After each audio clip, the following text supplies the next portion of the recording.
آج ہم بات کریں گے اولیاء اللہ کے اوصاف و اخلاق کے بارے میں۔ جی ہمارے دو پروگراموں سے ہم اسی پر گفتگو کر رہے ہیں کہ جس میں اولیاء اللہ کی صفات اور ان کے اخلاق پر گفتگو ہوتی ہے، اور مقصد یہ ہے کہ جب اولیاء اللہ کے اوصاف و اخلاق ہمارے سامنے آئیں تو ہمارے لیے وہ مشعل راہ بن جائیں، جی اور ہم انہی اوصاف و اخلاق کو اپنا کر ولایت و معرفت کی منزلوں کو طے کریں۔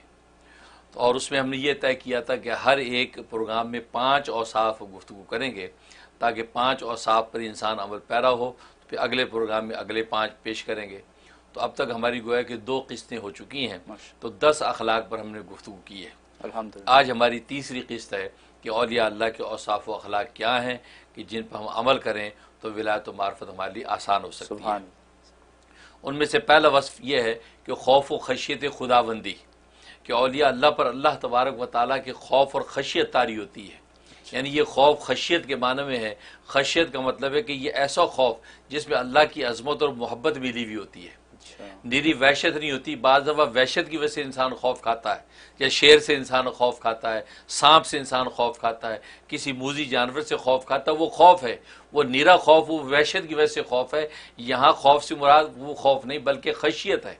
اچھا اور قرآن سنت میں جہاں بھی خوف کا تذکرہ ہے تو اولیاء اللہ کا خوف وہ خشیت کے معنی میں ہے، اور خشیت کا جو خوف اور ڈر ہے یہ جو ہے وہ اللہ کی عظمت اور اللہ کی محبت کے نتیجے میں، اچھا جیسے اولاد اپنے ابا سے ڈرتی ہے، یہ ابا سے ڈرنا اس کی عظمت اور محبت کی وجہ سے ہے، کسی وحشت کی وجہ سے نہیں ہے۔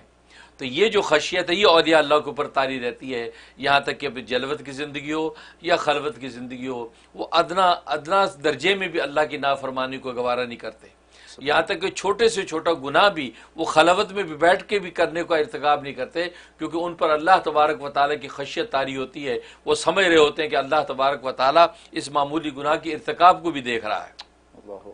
اور اسی طریقے سے وہ خلوت کے اندر معمولی نیکی کو ترک نہیں کرتے ہیں، وہ یہ سوچ کے کہ اللہ تبارک و تعالیٰ اس معمولی نیکی کو دیکھ رہے ہیں۔ اگر یہ بند کمرے میں میں نے یہ معمولی نیکی کی، مخلوق دیکھے نہ دیکھے، اس اللہ نے دیکھ لیا جو اس کا اجر دے گا۔ سبحان اللہ۔ لہٰذا یہ شان ان کی رہتی ہے کہ ان پر اللہ تبارک و تعالیٰ کا خوف رہتا ہے، اپنے قول میں، اپنے حال میں، اپنے قال میں، تو اپنے اقوال و اعمال میں ہر طرف جو ہے اللہ تبارک و تعالیٰ کے خوف اور خشیت کی جو چادر یہ اوڑے رکھتے ہیں۔ اسی خوف و خشیت کے عالم میں یہ اچھا کھائیں گے بھی، اچھا پئیں گے بھی، اچھا سوئیں گے بھی، اچھا پہنے اڑیں گے بھی، سارے دنیا کے ساز و سامان اور کائنات کو حسن برتیں گے، لیکن خشیت کی چھتری کے نیچے رہیں گے۔ سبحان اللہ۔ بس یہ ہے مومن کی شان کہ وہ دنیا کی نعمتوں سے لطف اٹھائے جو خدا نے لطف کے لیے پیدا کی، لیکن اللہ تبارک و تعالیٰ کی خشیت کے نیچے ہوگا تو یہ ساری کی ساری نعمتیں عبادت بن جاتی ہیں۔ سبحان اللہ۔ تو یہ ایک شان ہوتی ہے ان کی۔ اور دوسری شان ان کی ہے کہ حقوق العباد کی ادائیگی کا اہتمام کرتے ہیں،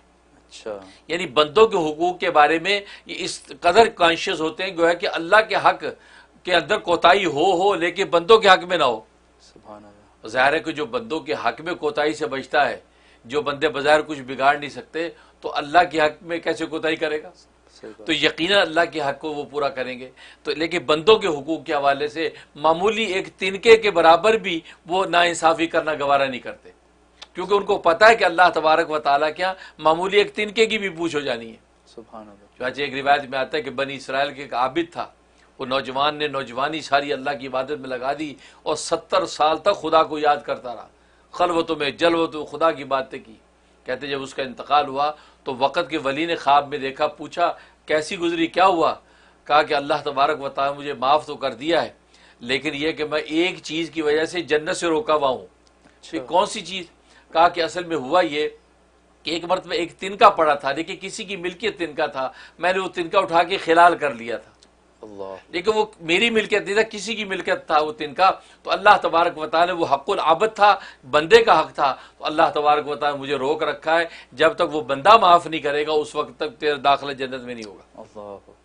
اتنی باریکی اس معاملے میں، اس لیے اولیاء اللہ پر یہ چیز چھائی رہتی ہے کہ بندے کے حق میں کوتاہی نہ ہو۔ یہاں تک ان کے اقوال، ان کے افعال، ان کے احوال وہ اتنے نپے تلے ہوتے ہیں کہ اپنی یہ معمولی کسی بات سے بھی کسی کا دل دکھانا نہیں چاہتے، کسی کو تکلیف پہنچانا نہیں چاہتے، کسی کی حد کی عزت نہیں کرنا چاہتے، اپنی زبان کو سنبھال کے چلتے ہیں۔ سب کی عزت محبت کا جو ہے لیول اس کا قائم رہتا ہے، کیونکہ ان کو پتہ ہوتا ہے کہیں ایسا نہ ہو کہ حق العبد بن جائے۔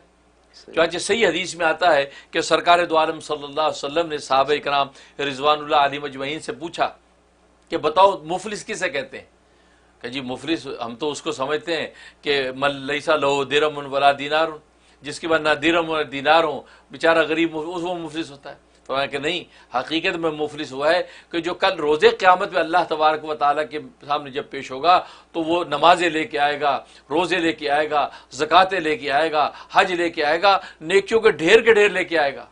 لیکن انہوں نے بندوں کے حق مارے ہوں گے، کسی کا دل دکھایا، کسی کی غیبت کی، کسی کی چغلی کھائی، تو اتنے حقوق عباد اس کے گردن پہ ہوں گے، تو اللہ تبارک و تعالیٰ نیکیوں میں سے حقوق ادا کرنا شروع کریں گے،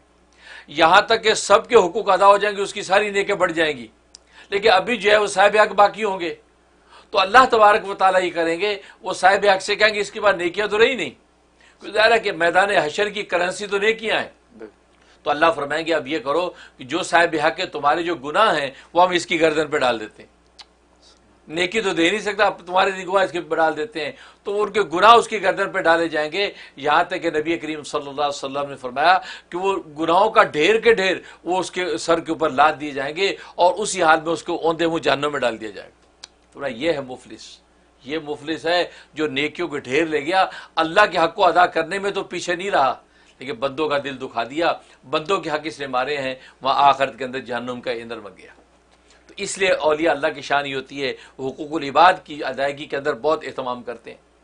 اور تیسرا ان کا وصف یہ کہ واقعات آخرت سن کر یہ ڈر جاتے ہیں اور رونا آ جاتا ہے ان کو، واقعات آخرت سے عبرت لیتے ہیں، ڈرتے اور روتے ہیں، ان کی کیفیت ہوتی ہے۔ یہ وجہ کہ موت کا تصور کر لیا، آخرت کا تصور کر لیا، آخرت کے بعد ان کے دماغ میں آ گئی، تو یہ جیسے ہی ایسا آتا تو ان کے اوپر کیفیت طاری ہو جاتی۔ جیسے لکھا رابعہ بصریہ رحمہ اللہ تعالی، وہ جا رہی تھی تو ایک شخص کو دیکھا تو وہ روسٹ مرغ کھا رہا ہے، بنا ہوا مرغ کھا رہا ہے، آپ نے دیکھا تو آپ کے گریہ طاری ہو گیا، آپ رونے لگی، تو اس شخص نے سمجھا شاید بیچاری یہ کوئی اللہ کی بندی بھوکی ہے، تو آپ نے کہا، اس نے کہا جی آپ بھی کھائیے، صلح مار لی، کہا کہ نہیں، میں بھوک کی وجہ سے نہیں رو رہی، نہ میں اس رزق کو طلب کرنے کی وجہ سے رو رہی، میں کسی اور وجہ سے رو رہی ہوں۔ کہتے خیریت کیا ہوا؟ کہا کہ مجھے آخرت یاد آ گئی کہ ہم نے یہ جو مرغ بھنا ہوا کھا رہا ہے تو یہ اصل میں تو نے اس کو ذبح کیا، پہلے ذبح کرنے کے بعد جب وہ مر گیا اب تو نے اس کو بھونا آگ کے اوپر، آگ کے بھوننے کے بعد اب تو کھا رہا ہے، تو ظاہر ہے کہ وہ ذبح شدہ ہم نے اس کو بھونا تھا نا، اس کی تکلیف تو وہ تکلیف نہیں ہوگی، لیکن مجھے وہ جہنم یاد آ گئی کہ جس میں انسانوں کو ذبح نہیں کیا جائے گا، ان کو مارا نہیں جائے گا، زندہ اس کے اندر پھینکا جائے گا اور زندہ ان کو جلایا جائے گا، زندہ وہ اس کے اندر بروسٹ ہو جائیں گے جیسے یہ روسٹ ہو گیا ہے۔ کہ وہ جو تصور کیا کہ وہاں موت کے بغیر اللہ تبارک و تعالی حیات کے عالم میں یہ تکلیف پہنچائیں گے تو اس کی برداشت کا کیا ہوگا، بس وہ مجھے تصور ہو گیا۔ اس کو کہتے ہیں عقل معاد، عقل معاد کہ یہ اولیاء اللہ جو دنیا کے واقعات سے عقل معاد یعنی آخرت کا ایک ایسا تصور نکال لیتے ہیں کہ جس سے ان کے ایمان میں اضافہ اور اعمال میں قوت پیدا ہو جاتی ہے۔ تو یہ دوسرا ان کا وصف ہے کہ حقوق العباد کی ادائیگی کا اہتمام کرتے ہیں، اور آخرت کے واقعہ سن کے یہ رونا آتا ہے۔ اور چوتھا جو ان کا وصف یہ ہے کہ یہ بیماری کی حالت میں توجہ الی اللہ ان کی بڑھ جاتی ہے، بیماری کی حالت میں توجہ الی اللہ بڑھ جاتی ہے۔ اس کی وجہ یہ ہے کہ ان کو یہ خبر نہیں ہوتی کہ اسی بیماری میں کہیں ہمارا انتقال نہ ہو جائے۔ صحت کے عالم میں تو ہم سوچتے ہیں کہ تہجد بھی پڑھیں گے، صحت کے عالم میں سوچتے ہیں 10 نفل پڑھیں گے، 2 پاری بھی تلاوت کریں گے، لیکن بیماری کی حالت میں ہیں، اب یہ نیکیاں اتنی کثرت سے کر نہیں پا رہے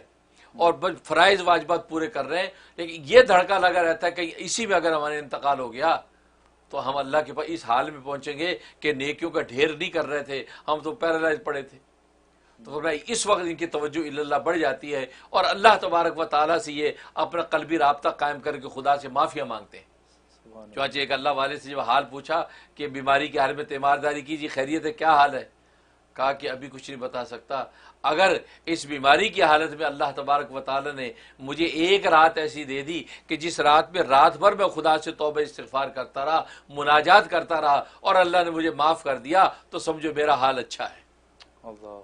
ورنہ بیماری سے صحت ہو جانا یہ اچھا حال نہیں۔ ہماری کیفیت یہ ہے کہ اللہ کو راضی کر کے اگر رکھا تو یہ حال اچھا ہے، اگر اللہ سے ہم غافل ہیں تو یہ حال اچھا نہیں ہے۔ تو ان کی یہ کیفیت ہوتی ہے کہ وہ بیماری کی حالت میں توجہ الی اللہ بڑھ جاتی ہے۔ اور پانچواں وصف ان کا یہ ہے کہ جنازے کو دیکھ کر یہ اسلاف کا عمل ان کے اندر جاگ جاتا ہے، سلف صالحین کی جو سنت تھی کہ دیکھ کے جو جنازے کو جن پر کیفیت ہوتی وہ ان پر طاری ہوتی. اور سلف صالحین کی کیفیت یہ تھی کہ ابو ہریرہ رضی اللہ تعالیٰ عنہ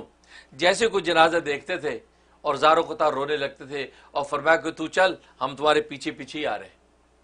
تو چل ہم تمہارے پیچھے پیچھے آ رہے ہیں. گویا کہ ان کو آخرت یاد آ جاتی تھی، وہ اپنی موت کو یاد کر لیتے. اور یہی ان اولیاء اللہ کی شان ہے. کسی کے جنازے کو دیکھ کر یہ نہیں سوچتے یہ کسی کا جنازہ ہے، وہ یہ سوچتے ہیں کہ آج ہم اپنی سواری پہ سوار ہو کر یہاں جنازہ پڑھنے کے لیے آئے ہیں، گھوڑے پر گدھے پہ سوار ہو کر جنازہ پڑھنے آئے ہیں، اور یہاں جنازہ کسی کا پڑا اور اس کو ہم نے دفن کر دیا. ایک وقت آئے گا کہ ہم جنازے کی چارپائی پر سوار ہو کر اللہ کے سامنے پیش ہوں گے. یہ تصور باندھ لیتے ہیں کہ جس سے کیا ہوتا ہے ان کے ایمان میں جلا پیدا ہو جاتی ہے اور اعمال میں جان پیدا ہو جاتی ہے اور خدا کی توجہ ان کی بڑھ جاتی ہے. تو جنازے کو دیکھ کر جو ہے وہ آخرت کو یاد کرتے ہیں. جیسے ہارون رشید جو بادشاہ تھا، اس کا بیٹا اللہ کا ولی بن گیا، تو اس نے جو ہے یہ ایک وصیت کی کہ یہ اشعار جو ہے اپنے جو وصیت کرنے والے سے کہے، اور اس میں کہا کہ یا صاحبی لا تغتری بتنعمی، اے میرے دوست یہ دنیا کی نعمتوں سے دھوکے میں نہ پڑ جانا. یا صاحبی لا تغتری بتنعمی والعمر ینفد والنعیم یزول، یہ عمر جو ہے وہ فنا ہونے والی ہے اور یہ نعمتیں ختم ہونے والی ہیں. والعمر ینفد والنعیم یزول وَإِذَا حَمَلْتَ إِلَى الْقُبُورِ جَنَازَةً، جب تو قبر کی طرف کوئی جنازہ لے کے چلے تو فَعْلَمْ أَنَّكَ بَعْدَهَا مَحْمُولُ، یاد رکھ وہ وقت آئے گا کہ تجھے بھی اسی طرح اٹھایا جائے گا. تو جنازہ اٹھانے والا اس تصور سے چلے کہ اس طرح مجھے بھی ایک تو اٹھایا جائے گا اور پھر مجھے قبر میں ڈال دیا جائے گا. تو یہ اولیاء اللہ پر یہ جنازے دیکھ کر جو ہے فوراً ان کو جو اپنا وہ تصور باندھ لیتے ہیں اور آخرت کو یاد کرتے ہیں. یہ وہ اوصاف ہیں خمسہ اولیاء اللہ کے، گویا کہ اب تک 15 اوصاف اولیاء اللہ کے بیان ہو چکے ہیں کہ ان اوصاف کو لے کے آگے چلتے ہیں. مزید انشاءاللہ اس کے اوصاف و اخلاق کا سلسلہ جاری